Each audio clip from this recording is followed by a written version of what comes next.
Aba, mayroon tayong batuan flavor mix sinigang. Ayan ang sinigang, powdered flavor. At mayroon tayong talbos ng kangkong. At ayan na, napakuluan ko na ng luya, sibuyas, kamatis, at mayroong bawang, at mayroong tubig. Nilagay ko na rin yung kamatis. Ginisa ko pa yan. Tapos eto na, tinimpla ko yung powdered mix. Ayan, nabatuan. Ang sarap ng batuan powder mix. Naku po, ang amoy, ang sarap. Ayan, ulo ng salmon ang aking ginamit. Ito. Ayan, sarap ng sabaw. Tingin pa lang, yummy na. Ayan, may luya. Pangtanggal ng lansa ang luya. Ayan, sinigang na batuan. Batuan. Flavored mix. Perfect for sinigang. Ayan, pwede sa pork, pwede sa beef, pwede sa kambing. Ayan, basta sinigang. Ito, subukan natin ang itong batuan na binigay sa atin. Batuan, parang sampalok din.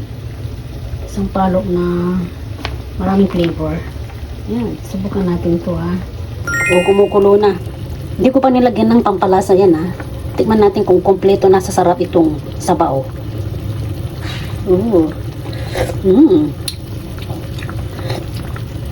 Kompleto na nga. Hindi na kailangan ng pampalasa. Sob na sob sa lasa.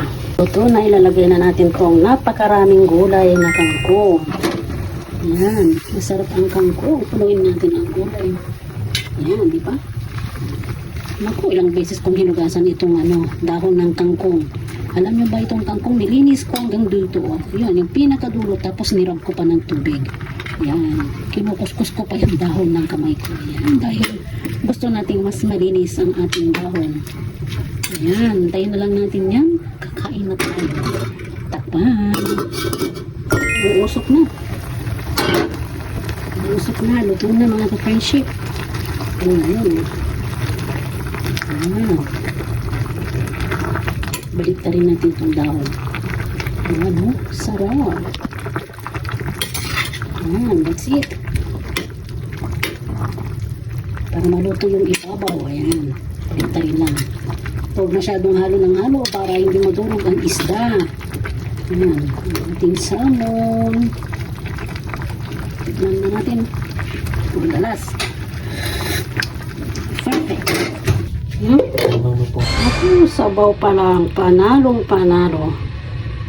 Diba? Wow. Uy. Sarap. Ng ating sinigang. Sarap. Diba? Sabaw pa lang panalo.